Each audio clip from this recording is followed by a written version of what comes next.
There's a record buried in the Galactic Coalition's war archives, sealed, classified, stamped with a symbol. That translates roughly into every known language as "do not open this again." It is not buried because the information is dangerous. It is buried kind of because of what the information does to the species that reads it. The Vorkai read it and went quiet for 11 years. Not quiet like mourning, which quiet like an animal that has just realized it wandered into the territory of something it can't name. The Cephali read pretty much it and voluntarily reduced their military budget by 60%. Their generals called it a strategic realignment. Their soldiers called it something else in private, in the dark. 3 lesser species read it and applied for protected status under coalition law, the kind of protection usually reserved for civilizations that can't yet travel between stars. The record is 41 pages long. It contains no photographs of battles, no counts of the dead, which no descriptions of weapons or tactics or strategic failures. It contains only one thing, a list of names. 63 names look to be precise. The names of the greatest warriors, hunters, assassins, and soldiers the Galactic Coalition had ever produced, drawn from a dozen species, selected across 3 decades of war games and simulations and real engagements. The absolute finest. The ones who, sort of, had never lost. The ones other TBH soldiers told stories about in the way that children tell stories about gods. Beside, in my opinion, each name, a single line of text, deployed against human forces, did not return. No explanation. No battle reports. No last transmissions. Just the name. And honestly, the line which that is the whole record. 63 of the best warriors the galaxy had ever seen, sent one by one, and in groups against a single, newly contacted species. A species that had been on the Coalition's radar for less than a decade. A species that the initial survey teams had rated as moderately aggressive, technologically adolescent, psychologically unstable. 63 sent. 63 gone. And somewhere out there, the humans still don't know this happened. That's the part that keeps Coalition analysts awake at night. Not the losses. The fact that, to be fair, humanity went on with its day. The first thing anyone needed to understand about the Vorkai was that they didn't make mistakes about threats. They had been the dominant military species in the known galaxy for 300 years. Not because they were the biggest, the Cephali were bigger. Not because they were the fastest, the Drin were faster. They were dominant because they were the most accurate. Every threat the Vorkai identified as serious turned out to be serious. Every species they flagged as non-threatening turned out to be exactly that. Their threat assessment record was, as of the year the humans made first contact, completely unblemished. This matters because when the first Vorkai survey team returned from the human home system and filed their report, the threat classification they assigned was low. Monitor only. The report, was 20 pages long. It described the humans in careful, measured language. It noted that they were bipedal, warm-blooded, that they communicated through a combination of verbal sound and written symbol, that they had achieved basic spaceflight, but had not yet developed FTL capability, that pretty much their military technology was, by Coalition standards, roughly 2 centuries behind, that they showed no signs of organized aggression toward other species, largely because they had not yet confirmed the existence of other species. The survey team, I think, also noted, in a small section near the end of the report under the heading Behavioral Observations, that the humans seemed to spend an unusual amount of time in conflict with one another.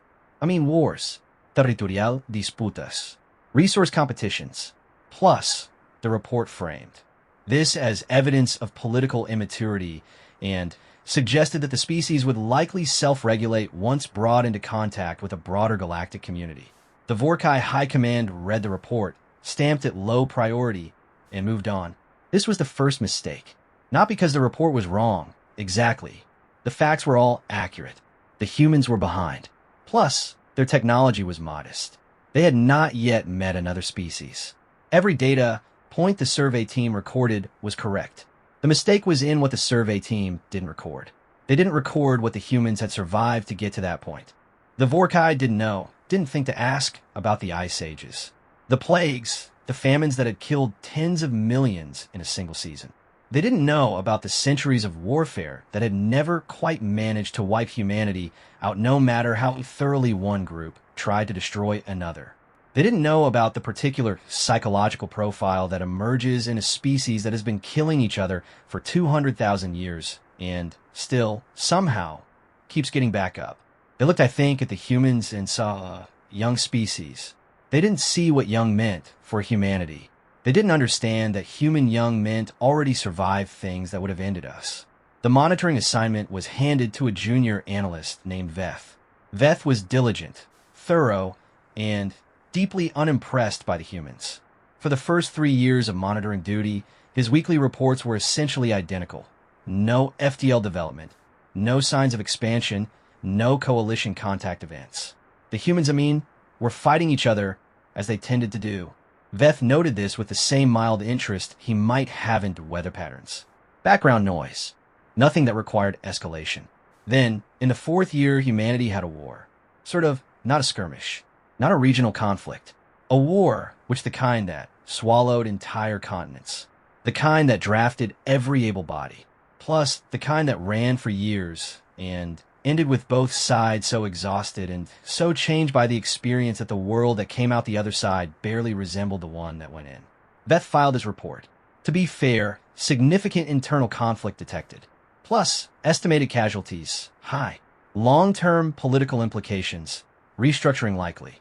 Plus, threat to coalition interests, none.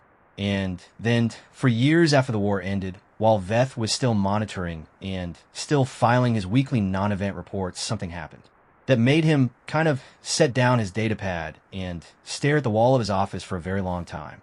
The humans bounced back, not slowly, not tentatively. They pretty much bounced back with a kind of aggressive enthusiasm that Veth had never observed in any post-conflict species he had studied. Within a decade of the war ending, they had rebuilt most of what was destroyed. Within 2 decades, they had developed technology that hadn't existed before the war, technology that seemed to have been accelerated by the very conflict that had nearly broken them. Within 3 decades, they were reaching for space again, harder than before, with more funding and more urgency and more of that particular human quality that Veth was beginning to find mildly unsettling. He didn't have a word for it in Vorkai. The closest, basically, translation would be something like refusal, but that wasn't quite right either. Refusal implied a conscious decision. What he was observing in the humans didn't look like a decision. It looked like a biological function, like the way a cut bleeds and then clots and then heals, not because the body decides to heal, but because stopping isn't in the programming. He added a note to his next report. Species shows anomalous post-conflict recovery patterns. Plus, recommend continued monitoring. High command read it. Plus, stamped it noted. Moved on, which this was the second mistake. The kind of Vorkai warrior caste was trained from the age of 6. This wasn't considered unusual. Plus, most serious military species began training early. The Sethali started at 5, which the Keth started at 4.5. Early training wasn't the thing that made the Vorkai different. What made them different was the philosophy behind the training. Every Vorkai soldier was taught, from their first day of training to their last, a single organizing principle. Know your enemy better than you know yourself. The philosophy was old, ancient, really predating the coalition by centuries. It had been developed originally as a response to a now extinct species called the Merrick, who had very nearly wiped out the Vorkai by exploiting psychological blind spots the Vorkai didn't know they had. The near extinction actually had been a lesson. The lesson basically had been absorbed completely and passed down across generations in the form of this principle. Know your enemy better than you know yourself. It worked across 3 centuries and dozens of military engagements. The Vorkai had applied this principle and won. They won because they studied. They won because they analyzed. They won because by the time they deployed soldiers against an enemy, those soldiers knew everything: behavioral patterns, stress responses, fear triggers, physical limits, tactical preferences. The Vorkai didn't just fight enemies. They understood enemies. And understanding, they had found, was the most reliable weapon in any arsenal. This is why what happened next was so important and so damaging, because when the humans finally made it to FTL, 2 decades ahead of the Vorkai's projected timeline, which should have flagged something immediately, and made first official contact with the coalition, the Vorkai did what they always did. They began to study. The study was assigned to a small team of analysts and strategists. The team was given access to all the monitoring data Veth had accumulated over 11 years. They were given access to human cultural archives that the first contact team had gathered during initial exchange. They were given 6 months to produce a comprehensive threat assessment and a complete psychological and tactical profile of the human species. 6 months later, the team delivered their report. It was detailed, thorough, pretty much confidently written. It, to be fair, described human psychology with precision. The tribalism, the status competition, the emotional volatility, the tendency toward irrational risk-taking under pressure. It described tactical patterns as observed through their own historical conflicts. Heavy reliance on logistics, preference for overwhelming force, consistent underestimation of opponent adaptability. It described human physical limits, pain tolerance moderate, endurance moderate to high, strength variable, reflexes adequate. The report concluded with a threat rating of medium-low and the recommendation that 1 or 2 skilled Vorkai operatives could, if needed, neutralize any human military asset with minimal operational difficulty. The team was proud of the report. They had done exactly what Vorkai analysts were trained to do. What they had not done, what none of them even thought to do, was ask the question that mattered most. How do humans fight when they haven't thing left to lose? The data they had analyzed was conflict data. Basically, human versus human. Wars with political objectives, with territorial stakes, with supply lines and treaties and exit strategies. Conflicts that, however brutal, were conducted between parties who were, at some level, embedded in the same civilization and would eventually have to share a planet again. The analysts studied for what it's worth this data and built a profile of human warfare. They, built exactly the wrong profile. The first operative was named Kareth. Kareth wasn't just good. Kareth was the kind of soldier that other soldiers mentioned when they wanted to illustrate what was possible. 15 years, of field service. 31 confirmed neutralizations, most of them against targets who had been warned in advance. The kind of record that made high command comfortable. The kind of record that made the decision to send Kareth in first feel reasonable, even obvious. The mission was simple in the way that missions are always simple in briefings. A human military officer had come into possession of intelligence that the coalition could not allow to reach certain parties. The officer was stationed at a remote installation, lightly staffed, on the edge of human-controlled space. Pretty much get in, retrieve, or destroy the intelligence. Handle the officer. Leave no trace. Kareth reviewed the file. The officer's name, rank, physical description. The installation layout, like the staffing rotation.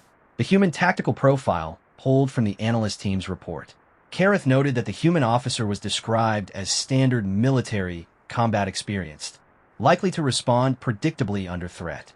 This was also in the file, in a footnote that Kareth read, and then moved past.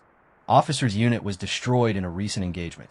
Officer is the only survivor. Kareth moved past it because it seemed like background context. Biografical detail. The kind of thing that explains a person without changing the operational calculus. Kareth was very wrong about that. The insertion went cleanly. The installation was exactly as the file described. The staffing basically was light, the patrols predictable. Kareth moved through the outer corridors without triggering anything, which felt exactly as it should. Professional, which controlled. The human officer was in the main data room when Kareth found him. The officer didn't reach for his weapon. Looked at Kareth, looked directly at him with those strange flat human eyes, and Kareth registered something in that look that the analyst report had not prepared him for. It wasn't fear. It wasn't aggression. It was something quieter than both. Something that, if Kareth had had more time to think about it, he might have recognized as the particular expression of a person who has already been to the worst place and discovered, to their own mild surprise, that they survived it. The officer said something in the human language. Kareth had basic translation. Plus, the words came through a half-second later. He said, "I figured someone would come." And then the room stopped being simple. Kareth's report never came in. That was the first thing that registered at high command, the absence of the confirmation signal. then, in my opinion, the secondary check, and then the tertiary. 3 Vorkai, I think. Intelligence officers were dispatched to assess what had happened to Kareth. They found the installation. They found evidence of a confrontation in the data room. They didn't find Kareth. They didn't find the human officer either, which bothered them more than they admitted in their formal report. An operative of Kareth's caliber failing to return was troubling. An operative of Kareth's caliber failing to return, while the target also vanished, was something else entirely. It implied the human had anticipated extraction, and it implied planning. It implied the officer had looked at his own situation, alone, installation likely to be compromised, enemy already inside, and had done something operationally sophisticated instead of something operationally desperate. High Command, read the assessment report. They sent another operative. This one was better than Kareth. Plus, this one didn't come back either. By the time the 3rd operative disappeared, someone at High Command finally said out loud what a few people had been thinking quietly for a while. They needed to revisit the analyst team's report. The analyst team was called back in, which they went through their data again, carefully, looking for what they'd missed. It took them 2 weeks to find it, buried in a footnote of a footnote, a small piece of observational data from Veth's earliest monitoring period that had been categorized as irrelevant, internal conflict data, and deprioritized accordingly. The note read, human species demonstrates consistent behavioral pattern in isolated, no-exit scenarios. Pattern doesn't resemble tactical decision-making, and pattern more closely resembles what in Vorkai behavioral science would be classified as biological override, a state in which the organism's higher cognition partially disengages and survival function takes full operational control. Notably, this state appears to increase rather than decrease strategic effectiveness. Mechanism unclear. Flagged for future study. Future study had never happened. The lead analyst read the note 3 times. Then, she wrote 1 line at the bottom of the page. We gave our operatives the profile of how humans fight wars. We didn't give them the profile of how humans fight when war is already lost. She underlined it, set the page down, looked at the ceiling. Outside the window, 2 more operatives were being selected for the next deployment. She picked up the page again. She wasn't fast enough. The Vorkai had a saying that was old enough that nobody remembered who said it first. It translated roughly as, the most dangerous enemy is the one who doesn't know they are supposed to lose. For 300 years, they had used that saying to describe themselves. It took 11 missing operatives and 1 very tired lead analyst working through the night on a stack of deprioritized monitoring reports to understand that somewhere along the way, without announcing it, without meaning to, without even knowing another species was watching, humanity had become the subject of that saying. The analyst's name was Sora.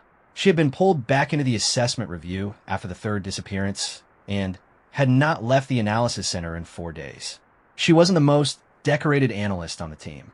She wasn't the most senior. She had been assigned to the review largely because she was the one who had 2 years prior flagged Veth's footnote about the slated scenario behavioral override and asked for a follow-up study that never got funded. She had been right then. Nobody had listened. She had not held it against anyone because that wasn't the kind of person she was. She had kept the note in a personal file, in the way that thorough people keep things they expect to need eventually. Now she needed it. She spread everything she had across the work surface. Veth's 11 years of monitoring data, which the First Contact Cultural Archive, the analyst team's original threat assessment, the after-action fragments from the 3 failed operative deployments, while the observational footnote, her own flagged follow-up request, unanswered, she started reading. Not for conclusions. For patterns 3 days in, she found one. It honestly wasn't in the military data. It wasn't in, I think, the tactical profiles or the combat histories or the biological assessments.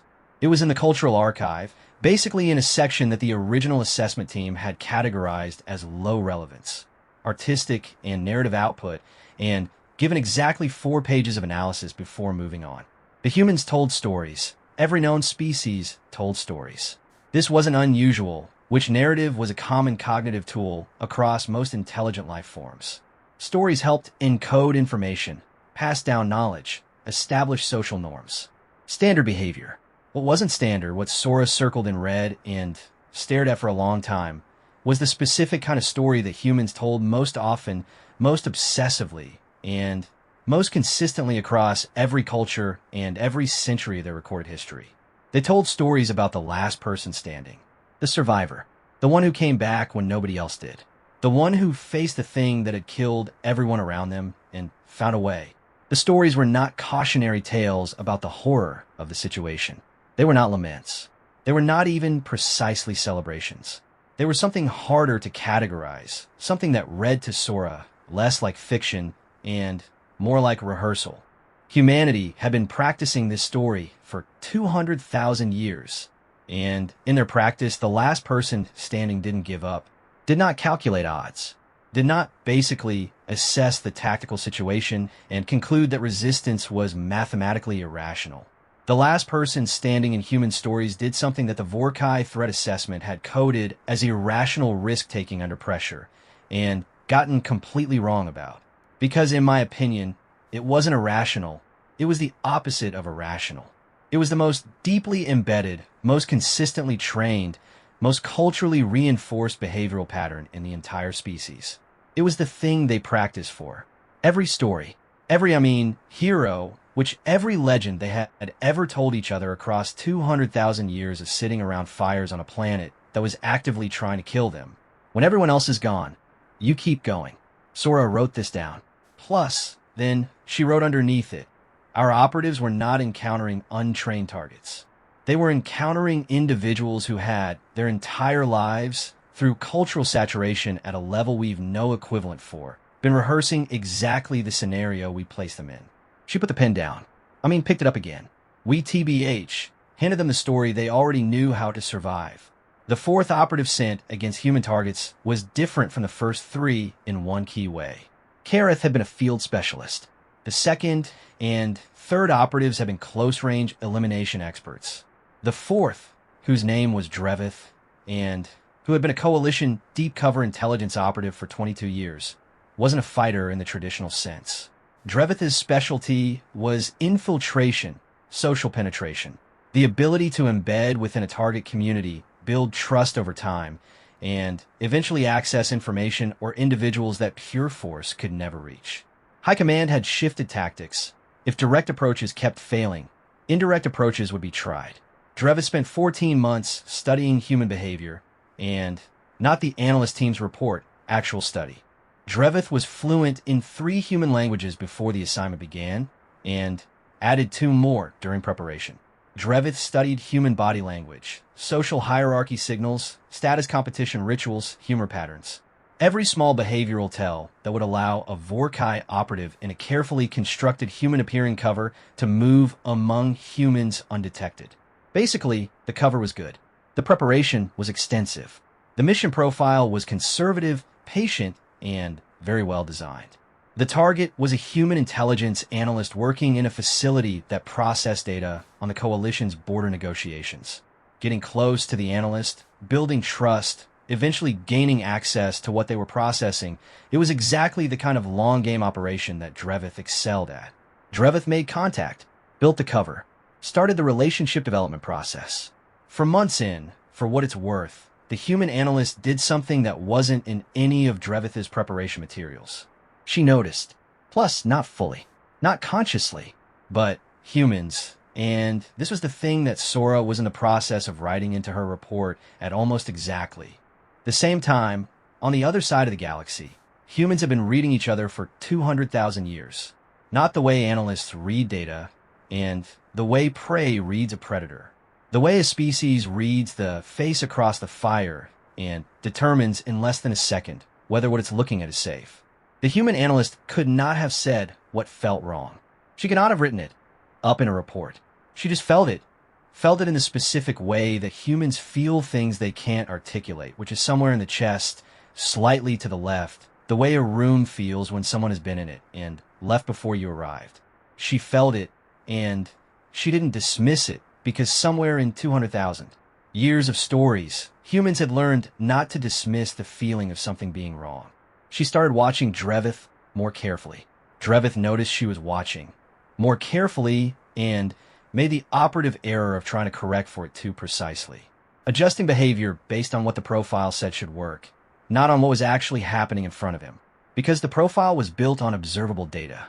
And the thing TBH, the human analyst, was operating on wasn't observable. It was the accumulated social intelligence of a species that had been reading each other's faces across campfires since before they had language. You can't profile intuition. You can't prepare a countermeasure for something that doesn't have a mechanism. 6 months after Drevith made initial contact, the operation collapsed. Drevith extracted before it became a capture situation, but only barely, and the intelligence access never materialized. Another failure. A quieter one, but a failure. When Drevith, to be fair, filed the debrief, one section stood out.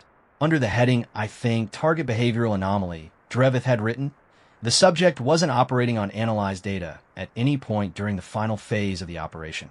I have reviewed my behavior against the approved human social profile and can identify no specific error that should have triggered suspicion. The subject pretty much appeared to be responding to something I can't locate in the methodology. If I had to categorize it, I call it instinct, but that word in the context of what I observed doesn't feel adequate. It felt like something that had been trained into her at a level below conscious access. I do not know how you prepare for a target that can feel you coming. High Command, read the debrief. For the first time, there was a meeting that lasted more than one session. Sora delivered her report on a morning when the building was quieter than usual. Half the senior staff were in the extended High Command meeting. She had been told she would present to whoever remained. She arrived with her report and a personal data pad and the particular expression of someone who has spent 72 consecutive hours finding out that a thing they suspected is worse than they thought. She presented for 2 hours.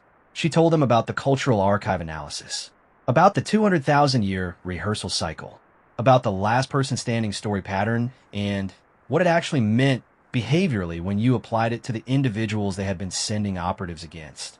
She told them about the biological override notation and what her expanded analysis of it suggested. That it wasn't a panic response as originally categorized, but something closer to a secondary operational mode. That the TBH humans, when reduced to a no-exit scenario, didn't become less effective. They became something different, something that was optimized not for political war, but for survival. And that survival optimization was so deeply embedded in the species that it functioned even when the individual conscious mind was otherwise occupied with grief or fear or exhaustion. She told them about the intuition problem, about Drevith's report, about the 200,000 years of reading faces across fires, and what that meant for any future infiltration operation. When she finished, there was a long silence. Then, like the senior officer present, an older Vorkai, the kind who had seen the original threat assessment and approved it, asked a single question. He, I guess, said, "What would you recommend?" Sora had prepared for this. She had the answer written down. She looked at it. Then she set the page aside. Plus, I'd recommend we reassess what we thought we knew about threat classifications, she said. And I'd recommend, look, we do it before we send anyone else. The senior officer looked at his own data pad. On it was, to be fair, the deployment schedule. 2 operatives, scheduled for the following week. The finest field agents the Vorkai had available. The kind of soldiers about whom other soldiers told stories. He looked at Sora's face. Plus, he looked at the schedule. He authorized the deployment. The 5th and 6th operatives were sent together, which was itself a significant concession. The Vorkai rarely committed 2 top-tier agents to a single operation. The mission was a direct action assignment against a human military convoy transporting something classified. The tactical logic was clean. 2-agent pressure on a mobile convoy, high ground advantage, timed approach. On paper, against the human profile the assessment team had built, the probability of mission success was calculated at 91%. The convoy had 8 soldiers in it. By the, I guess, time the operation was supposed to be over, 6 of the 8 soldiers were injured. 3 seriously. The operatives were not recovered. The last transmission from the 6th operative was a single line, sent 4 minutes before the signal went dark. They didn't stop. I don't understand it. They were losing, and they didn't stop. High Command, read the transmission. The senior officer who had authorized the deployment read it 3 times.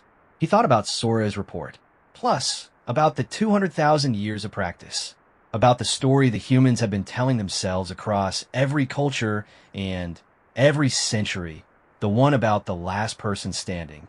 He thought about the 8 soldiers in that convoy, 3 seriously injured, still operational, which still moving, still making decisions under conditions that the Vorkai profile said should have produced withdrawal or surrender. The profile was built on the assumption that all intelligent species, when sufficiently outmatched, perform the same rational calculation. The cost of continuing exceeds the cost of stopping. He was beginning to understand, finally, fully, in a way that landed in his chest rather than just his analyst brain, that somewhere in 200,000 years of not stopping, humanity had stopped performing that calculation. Or rather, they had run the calculation so many times, in so many dark situations, with so many bad outcomes, that the result had become the same every time. Keep going. Not because of bravery. Not because of stubbornness. Because somewhere in the deep machinery of what they were, stopping had simply stopped being a legible option. He picked up the deployment schedule for operatives 7 and 8. He held it look for a long time. Then he did something that no Vorkai senior officer had done in 140 years of coalition military record keeping. He put it down without signing it. He called Sora back into his office. She arrived looking like she hadn't slept, which she hadn't, and he noted that she didn't look surprised to be called back, which told him everything about what she had expected him to do the first time. I need a different kind of report, he said. Not what we're doing wrong. I need to know what they are, and not tactically. I need to understand what we're actually dealing with. Sora sat down. She had already started writing it. The report Sora wrote wasn't like the other reports. The other reports had been built on data, clean, organized, categorized. Threat assessments written in the language of probability and tactical analysis. The kind of documents that felt solid because they were full of numbers, and the numbers were precise, and precision made people feel like they understood what they were looking at. Sora's report had numbers in it too, but the numbers were not the point. She titled it something that the translation system struggled with slightly, because the Vorkai language didn't have a perfect equivalent. The closest rendering was, on the nature of a species that was forged rather than born. She sent it to the senior officer. His name was Vel Dareth, and she had stopped thinking of him as the man who had ignored her earlier flag, and started thinking of him as the only person in the building currently capable of changing direction, at 4 in the morning, with a message that said simply, "Read it before the morning briefing." Well, he read it. It took him 6 hours. The report actually began not with humanity, but with the planet. Earth, Sora wrote, wasn't a gentle environment. This wasn't an observation about temperature or atmosphere. It was an observation about what the planet had done to every species that had ever tried to live on it. She had accessed everything available in the monitoring archive and the cultural exchange data, and what she found when she looked at the history of the planet without filtering for relevance to military threat was a world that killed. Ice ages, kind of asteroid impacts, volcanic, basically, events that had choked the sky for decades.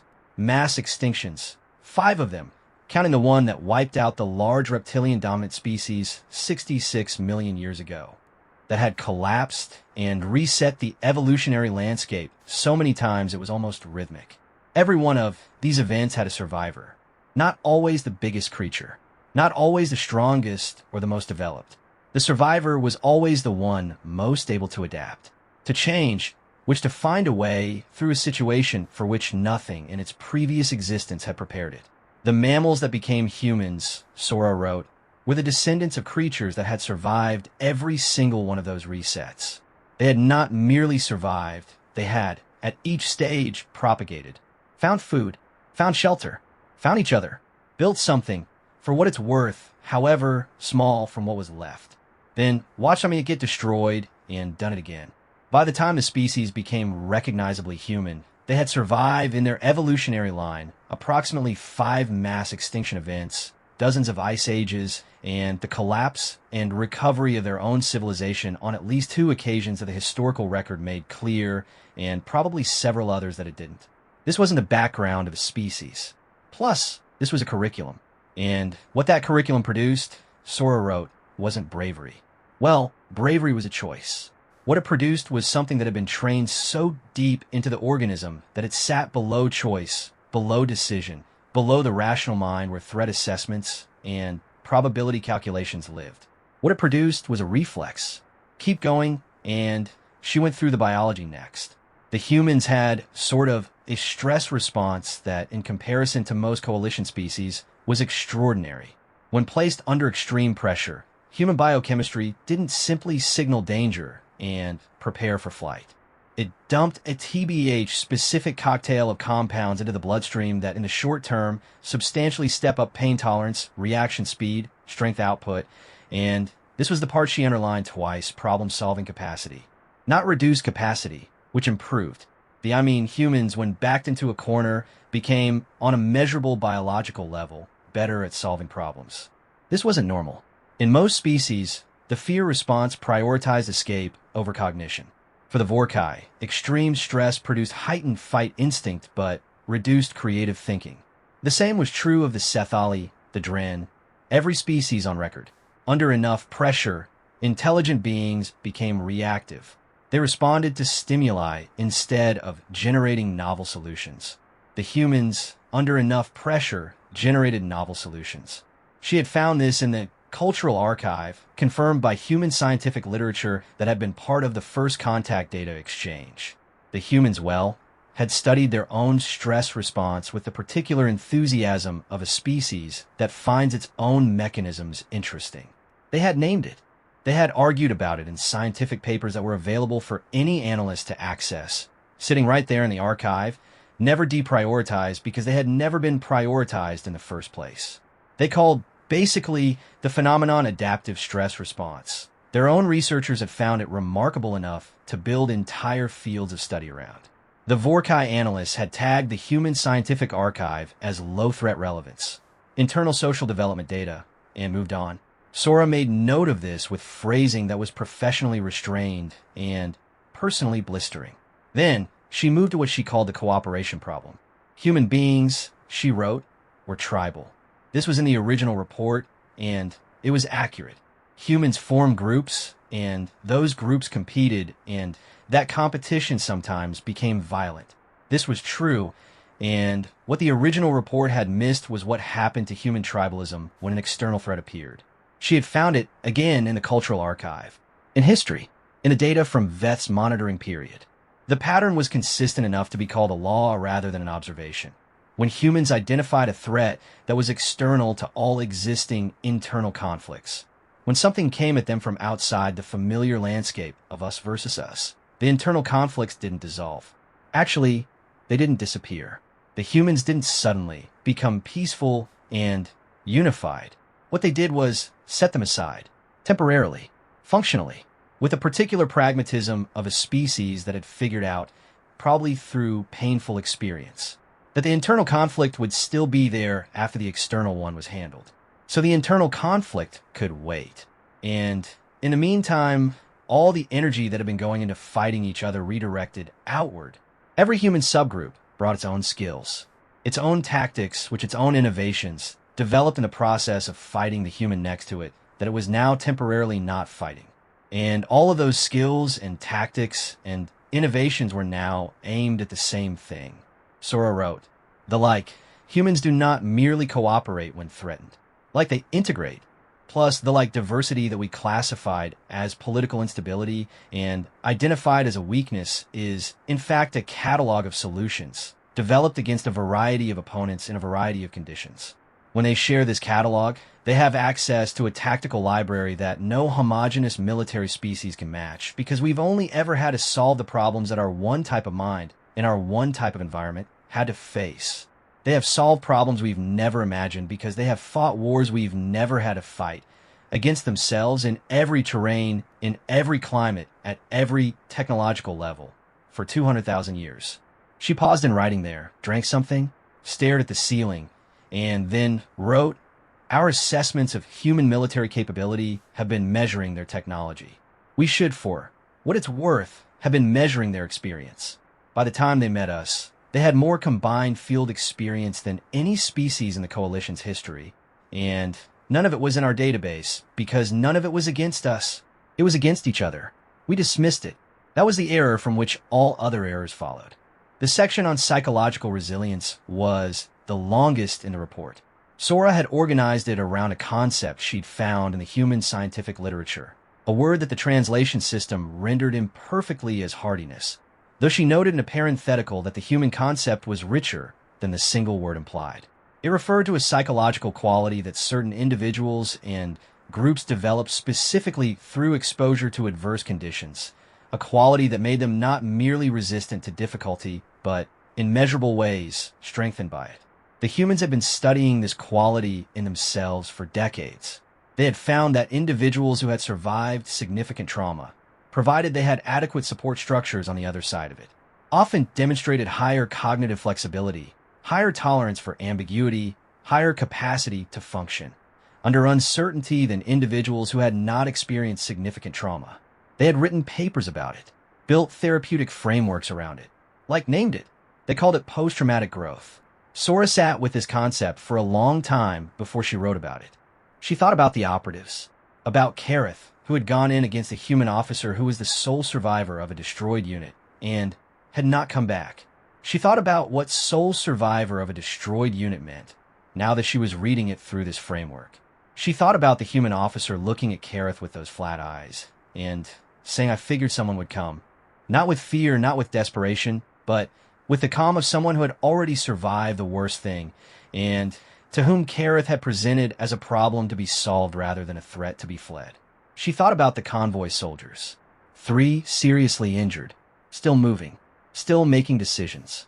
She thought about what post-traumatic growth meant in that context, about what it meant when a species had been applying trauma as an unintentional training mechanism across its entire evolutionary history, about what happened to a species where the survivors consistently reproduced and the genetic line of the survivors accumulated generation by generation across 200,000 years.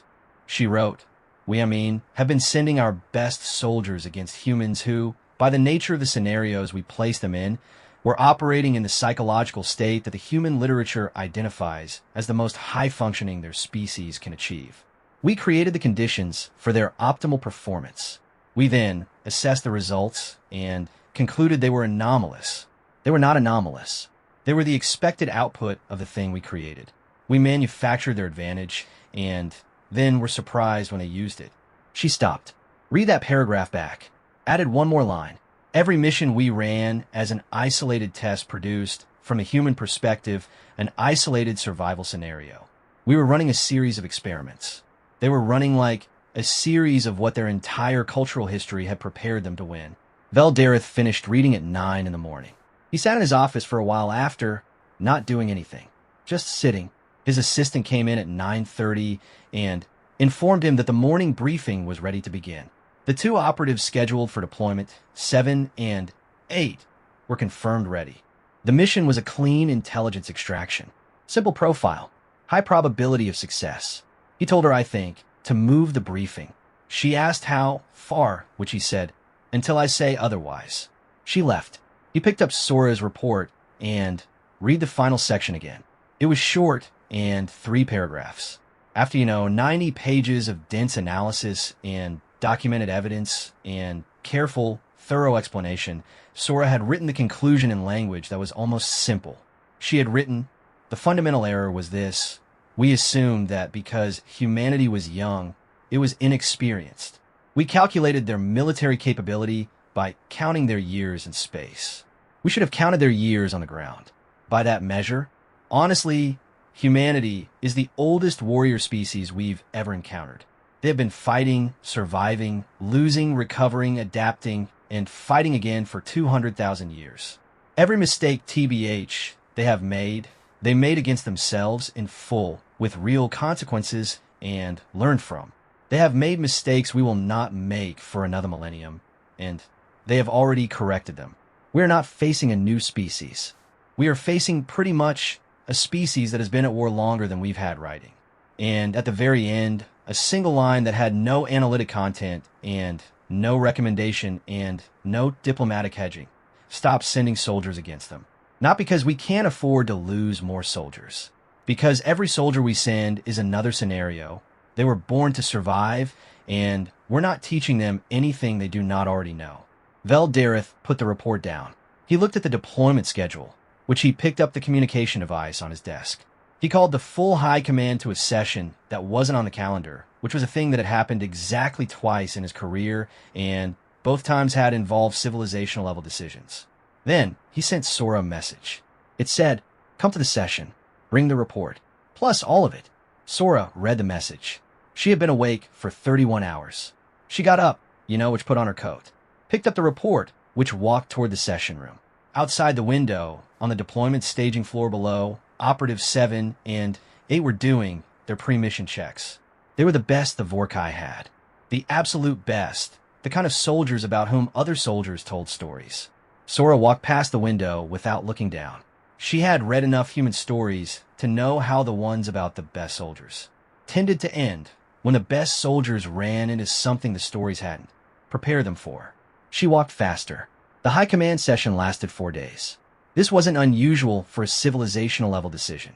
What was unusual was how many times the most senior members of the Vorkai military hierarchy asked the same question in different ways, reaching for a version of the answer that would allow them to conclude differently. The question, stripped to its core, was, is there a way this doesn't mean what Sora says it means? There were 17 generals in the room. Several of them had served in active military operations. Several of them had designed the original contact strategy with humanity. All of them had approved or signed off on at least one of the failed deployment orders. They sat with, Sora's report the way you sit with a medical diagnosis that's comprehensive, well-researched, and describes something you'd very much prefer not to have. On the morning of the third day, the second most senior officer in the room, a general named Thessa, who had a reputation for cutting through process and asking the question that everyone else was circling, set her copy of the report flat on the table and said, "If we accept this report's conclusions, what does our strategic picture actually look like?" The room got quiet. Sora answered basically because no one else did. She said, "It, to be fair, looks like we've been provoking a contact event with a species that's really more capable than our pre-contact assessment indicated, and they haven't yet noticed we've been doing it." Another silence. Then Thessa said, "And when they notice?" Sora had thought about this.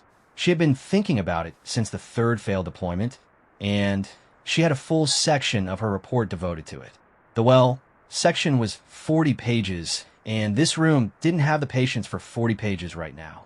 So she compressed, and the human species treats threats to individual members as a lower tier event than threats to the group as a whole.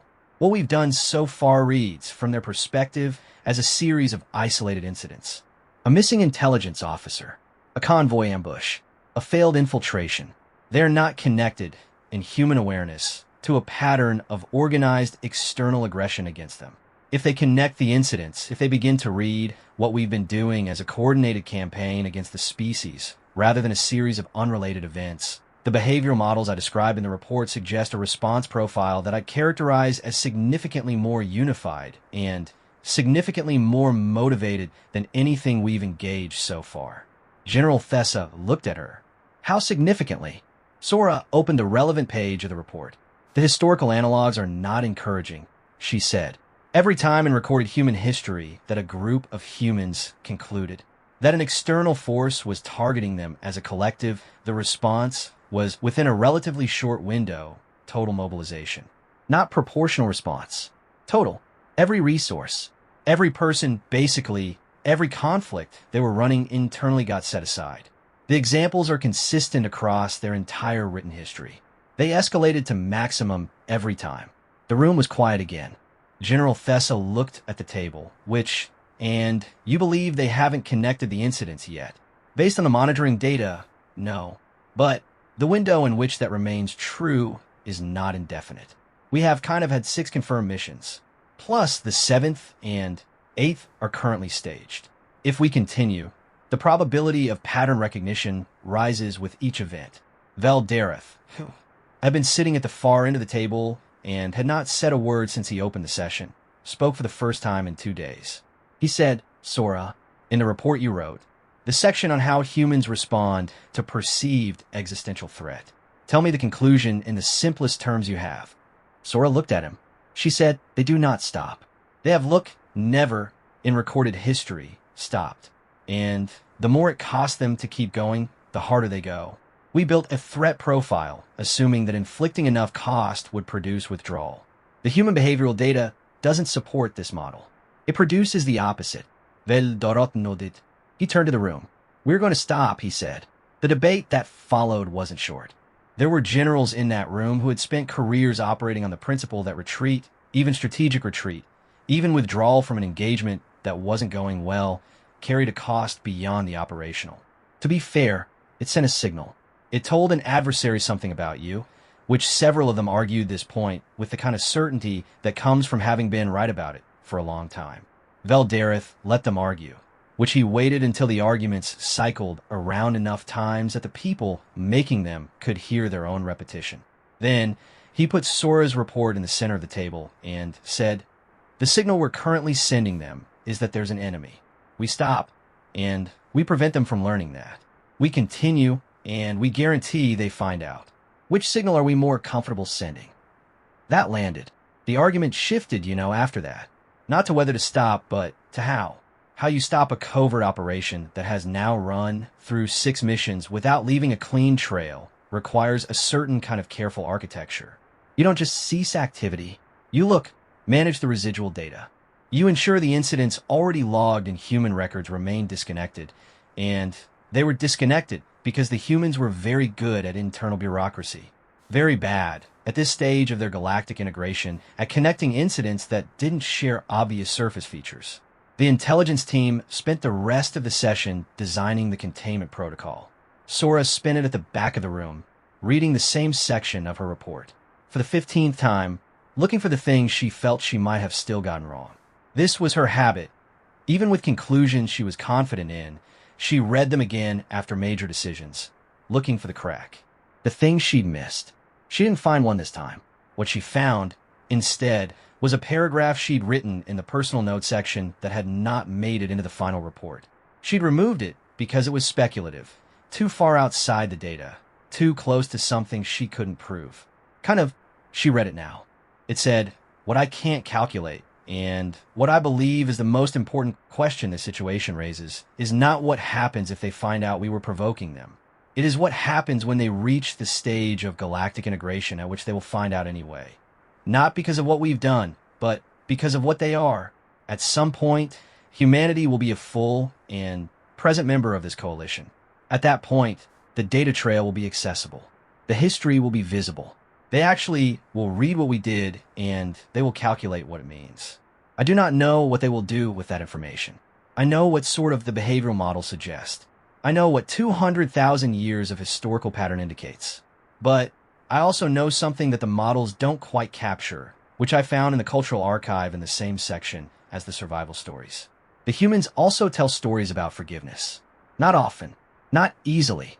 The forgiveness stories are harder than the survival stories. Fewer of them, more contested, the subject of more internal debate than almost anything else in their cultural output.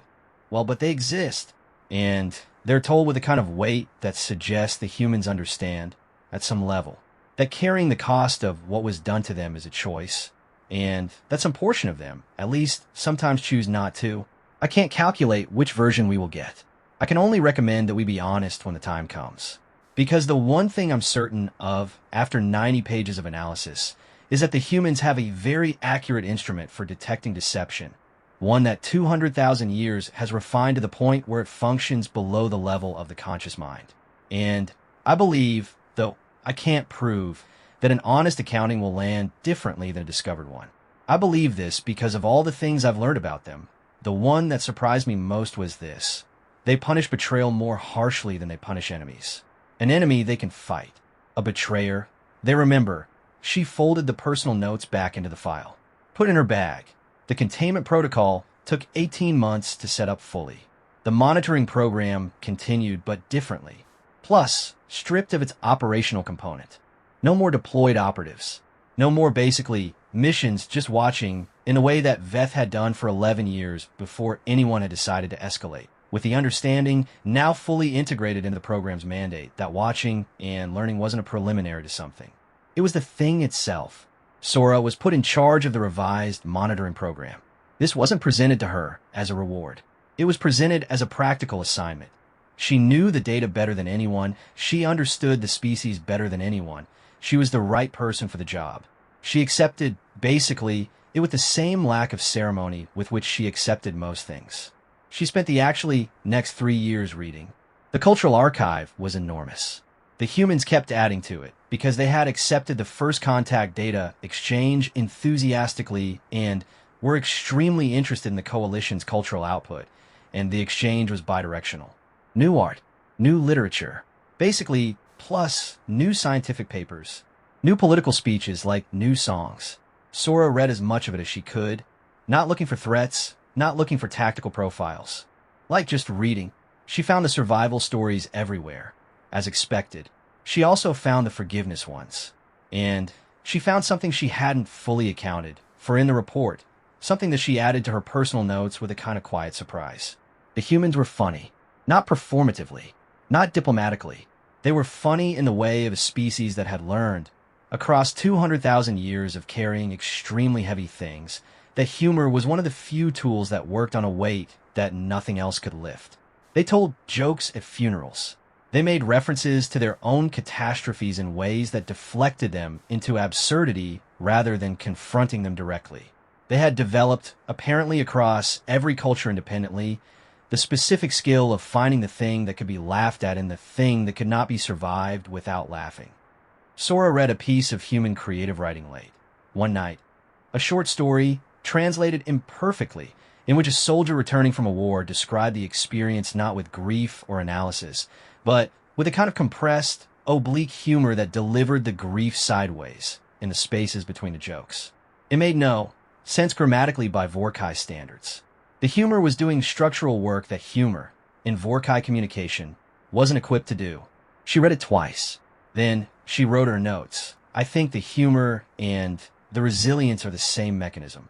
I think they learned to laugh because the alternative was to be destroyed by the weight of what they've lived through, and they refuse to be destroyed. So the humor is the refusal. The jokes are load-bearing. She set her pen down, which sat with that for a while. The archive document, the one that would eventually be classified, sealed, stamped with the symbol that translated across every known language as "do not open this again," was assembled by a committee 6 years after the containment protocol was finalized. It contained the full operational history, the 6 missions, the 6 disappearances, the analysis failures, Sora's report, the high command session, the containment protocol. Everything. The committee was, I guess, asked to write an executive summary for the coalition's general military record. They wrote 41 pages. Basically, the summary was careful. It documented the failures without editorializing. It recorded the names of the operatives without embellishment. 63 names, because by the time the document was finalized, follow-up assessments had connected several other disappearances to the broader pattern, and the total was higher than the original 6 missions had produced directly. 63 names, one line beside each, deployed against human forces, did not return. The committee debated the classification level for 3 weeks. Some members argued for full transparency within the coalition. Other species had a right to know what had been attempted and what had been learned. Others argued that the record, if distributed, would produce exactly the kind of pattern recognition that the containment protocol was designed to prevent. They settled on restricted, not destroyed. The committee agreed that destroying accurate records, however uncomfortable, was the kind of decision that compounded over time. But restricted, produce stumped, filed in the place where things go that are true and important and that nobody is currently sure what to do with. Sora wasn't on the committee. She had not been consulted about the classification decision because her job was the monitoring program. The committee's job was the archival decision, and the Vorkai bureaucratic structure kept these lanes separate. She heard about the classification afterward, in a brief message from Veldareth that said simply, "The archive has been restricted. You should know," which she sent back a single line. "When they find out, I hope someone gives them the full document." He didn't respond for several days. Then so do I, which in the monitoring program, the years continued. Humanity kept, doing what humanity did. They fought each other, made up, built things, broke things, rebuilt them better. They moved further into space with that particular aggressive enthusiasm that Veth had noted in his first flag, and nobody had taken seriously enough. They developed technology at a pace that remained consistently ahead of projections. They joined coalition working groups, and were impossible to manage in meetings because they talked over each other and had four competing opinions on everything and somehow still reached conclusions faster than species with unified decision-making structures. They brought their humor with them. The coalition delegations, for what it's worth, that dealt with human representatives on a regular basis, noted this in their own reports with varying degrees of bafflement. The humans made jokes in formal settings, which they made jokes in tense settings. They made jokes in settings that seemed, to every other species present, completely inappropriate for jokes. When pressed on actually this, a human delegate had once told a Cephali counterpart, "We're not laughing at the situation. We're laughing so the situation doesn't eat us." There's a difference. The Cephali delegate had written this down and sent it to their home analysis team, flagged as psychologically anomalous behavior. Further study recommended. Sora read the flag in the monitoring feed and wrote in her personal notes, "They're figuring it out. It will take them longer than it should because they'll keep looking for the mechanism, and the mechanism isn't the point. The relationship with the weight is the point. But they'll get there." She wasn't wrong, but it took another decade. By then, humanity had been in the coalition long enough that the data trails were older, the incidents more. Remote, in my opinion, the monitoring program's archives from the early contact period buried under layers of more recent and more official information. The solation had not perfectly held. There were gaps, anomalies, threads that a sufficiently motivated archivist could pull. But no sufficiently motivated archivist had found them yet. Sora noted this in her own personal archive, not with relief, with a particular feeling of borrowed time, which is distinct from relief in the way that sleeping on a debt is distinct from paying it. She wrote that, to be fair, record still exists, which it will be found eventually. The question is, who finds it and what kind of moment it's found in, whether we're far enough along by then, that the account I recommended giving is still available as an option, or whether the discovery makes the account feel like another manipulation. I can't calculate this, and I can only continue the work and hope that the humans, when the time comes, remember the other kind of story they tell. Not the one about the last person standing. The one about, I guess, what happens after. She closed the personal notes file. Outside, through the monitoring feed, a human shuttle docked at a coalition station. 3 humans stepped out, talking over each other about something, laughing about something else, looking around the docking bay with kind of the specific expression of a species that finds new environments interesting rather than threatening. One of them looked directly at the monitoring lens, not at her. Obviously, it didn't know the lens was there, and smiled for no particular reason. Just smiled. Sora watched the feed for another moment. Then, she went back to work.